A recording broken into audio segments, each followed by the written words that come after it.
It was supposed to be a celebration, a moment to mark a milestone in their lives.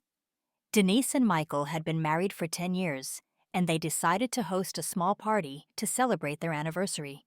Friends and family gathered at a local park, enjoying the warm weather, and the atmosphere was full of laughter and joy. Denise, who always had a smile that could light up a room, was wearing a soft green dress that fluttered gently in the breeze. She was graceful, always graceful, carrying herself with a quiet dignity that made everyone respect her. Michael, on the other hand, was boisterous and outgoing.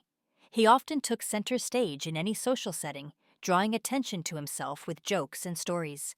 The cake, a beautiful vanilla and strawberry creation, stood at the center of the picnic table. It was a special order, a cake Denise had picked out herself. It had taken a while to choose, but she was excited. Michael had promised that they would have a perfect day. And for a while, it seemed like they would. Denise was smiling, surrounded by friends, when Michael walked over with a grin on his face. He always had a playful energy about him, often teasing and joking, but today there was something different in his eyes. "Let's see how good the cake really is," Michael said, his tone a bit too playful for Denise's liking. Before she could say anything, Michael suddenly pushed his hand into the middle of the cake, squashing a large piece of frosting directly onto Denise's face. Laughter erupted from the group, but Denise's smile faltered, and confusion spread across her face. What had just happened? At first, I thought it was just a joke, a clumsy but harmless prank. But when I looked at Denise's face, I could see that something deeper had shifted. The moment Michael smeared that cake into her face, the laughter from the crowd stopped.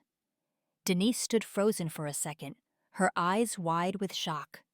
The cake dripping from her face, her hands trembling as she wiped at her cheek, trying to salvage some semblance of dignity. Michael, who had been laughing with the others, looked at her, waiting for her to laugh it off. But instead, she stood there, her face expressionless now, her eyes never leaving his. At that moment, I could see it in her eyes, the hurt. She had always been patient, always been understanding of Michael's flaws, but this was different. There was something about the way he had done it, in front of everyone, that had crossed a line she could no longer ignore. The crowd, sensing the tension, began to murmur. Some of the guests looked away awkwardly, unsure how to react. Others, more perceptive, glanced nervously between Michael and Denise, trying to gauge the situation. Michael, still chuckling, took a step back. "Come on, babe, it's just a bit of fun. Don't be mad."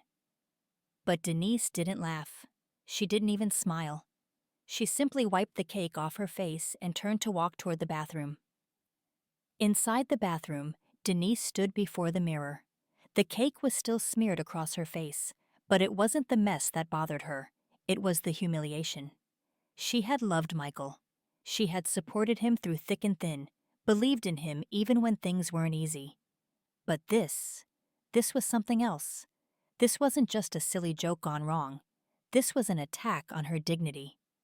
I stood outside the bathroom door, unsure whether I should knock or leave her alone. I knew her well enough to understand that this wasn't something she'd let slide easily, but I also knew that she would handle it in her own way. When she finally emerged, her face was clean, but there was a calmness about her that unsettled me. She walked past me without a word and straight toward the party. There was no storm, no outburst, no tears. There was just a quiet resolve in her steps. I followed her, uncertain, as she approached the picnic table, where Michael was still laughing and chatting with some friends. He hadn't noticed her return. Denise stopped right in front of him, her eyes cold now. "Michael," she said, her voice low but clear. "Can we talk for a moment?" Michael's grin faded as he looked at her. "What's the matter? I said I was sorry. It's just a joke." Her gaze never wavered. "No, Michael, this isn't about a joke." Michael took a step back, his smile faltering. The crowd had gone quiet, sensing the seriousness in her tone. Denise stood tall, her composure almost regal. "You humiliated me in front of everyone. And what hurts more than that is that you think it's okay. But it's not, and I won't let you disrespect me like this again." There was a long pause, and the crowd remained silent, watching the tension unfold. Michael opened his mouth to speak, but no words came out. It was like he was caught in the web of his own arrogance, unsure how to respond. Denise reached down and picked up the leftover cake from the table, her fingers cool and controlled. She looked Michael straight in the eye and, without hesitation, smashed the cake into his face. The room went still. There was no laughter now, no awkward tension, just silence. The cake dripped down Michael's face, the frosting mixing with the shock in his eyes. Denise didn't flinch. She didn't smile. She simply turned around and walked away, leaving Michael covered in cake, standing there speechless. Michael stood frozen for a moment, cake dripping down his face, before he turned to look at the crowd. No one spoke. The guests who had been laughing earlier were now looking at each other uncomfortably, unsure how to react. Denise had left the scene. She had walked away with such grace, leaving Michael to face the consequences of his actions. Later, as the party dispersed and people filtered out, I spoke to Denise privately. She was sitting on a bench, her hands folded in her lap, calm and composed as if nothing had happened. "You didn't have to do that, you know," I said softly. "You could have just walked away and let it go." Denise looked up at me, a slight smile playing on her lips. "No, I couldn't. He needed to understand that his actions have consequences." She didn't need to say anything more. Her quiet revenge had left everyone stunned, but it had also shown a powerful truth. Sometimes, the most powerful response is the calmest one. You don't need to shout or scream to make an impact.